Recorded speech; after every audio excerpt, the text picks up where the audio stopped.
Well, yo forma como por una identidad de un pueblo, no tu secreto que a su sociedad forma de nacionalidad, particularmente por ejemplo aquí manera se menciona un melting pot y nos tintura formación aquí de poner una perspectiva único. Nós também com mais informação de aqui com Aruba a transformar com seu habitante, né, para não estar, mas não estar aí. Pero vamos ver voorbeeld, vamos dizer, ora podemos na biblioteca também, pode queda of livraria, mas nós conhecemos, pode queda surpreender para quanto book de Aruba por aí, ou justamente desapontar. E book em particular que está falando mais atenção para a forma original que ela opta para analisar Aruba, sua população multinacional e multicultural. Essa Peters está continua. No 18 de março, vamos mirar diferentes caminhos, incluindo aqui na Ana Bruna, uma quantidade de literatura que celebrar o qual Aruba está representar. Não que ela mais chama atenção para o dia que ela vai publicar, texto aqui, We Are Aruba. Pakiko, olha sobre a história que está vindo, a história que está representativa de uma multitude que vai em dessa forma e cultura rubiana. A autora, Linda Reinders, está junto comigo aqui, para contar-nos como ela chega a concluir todo o local de conteúdo aqui. Linda, mensen praten over Aruba, er zijn zoveel verschillende, het is een melting pot. Klopt. Hoeveel nationaliteiten wonen er nu op Aruba en hoeveel had je eigenlijk moeten interviewen om met dit te komen? Op Aruba wonen meer dan 100 nationaliteiten. Ik heb er in totaal iets van 86 geïnterviewd. En 74 van deze nationaliteiten zijn in dit boek gebundeld. Wat waren je verhaaltjes eigenlijk? De vragen dat je wilde stellen, wat wilde je weten over hen? Wat wilde ik weten over hem? Kijk, ik kwam hier 7 jaar geleden en ik verwonderde mij over de kleuren op straat hier. En dan heb ik het echt over de verscheidenheid aan mensen, dat allemaal door elkaar heen leeft, woont, werkt. En dat vond ik gewoon prachtig eigenlijk. Ik had zoiets van wauw, ik kom uit een land waar alles eigenlijk in hokjes is geplaatst, waar alles geregeld is. En hier is alles door elkaar heen en het gaat heel goed eigenlijk.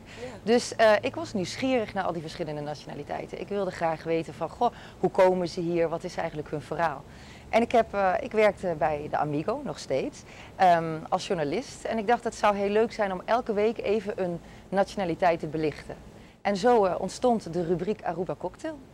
En dus van die verhaaltjes heb je dus dit laten maken? Ja, van eigenlijk die rubriek, die verschillende nationaliteiten, die heb ik elke week in de krant zijn ze gekomen.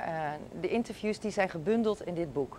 Dus het zijn allemaal levensverhalen van immigranten eigenlijk, maar die uiteindelijk nu zich op het eiland gevestigd hebben en hier hun leven hebben opgebouwd opnieuw. Ik heb natuurlijk doorgebladerd voordat ik hier naartoe ben gekomen en ik ben echt onder de indruk. Het is zo mooi geïllustreerd, maar die verhaaltjes zijn ook heel leuk. Wat was eigenlijk wat je ze allemaal hebt gesteld? Wat voor soort vragen? Wat wil je van hen weten? Nou, in de eerste plaats wil ik graag weten waar kom je vandaan en waarom ben je weggegaan? Ja. Dus eigenlijk de reden van vertrek. Ik wilde eigenlijk in 3 fases. Dus waarom ga je weg uit je land? En waarom kom je hier op Aruba? En met welke dromen en verwachtingen kwam je hier? Wat is daarvan uitgekomen? En uiteindelijk hebben ze allemaal ook een gemis van hun eigen land. Dus wat mis je van je eigen land? Dat wilde ik ook graag weten. Aan het einde stel ik een vraag. Wat wens je Aruba eigenlijk toe?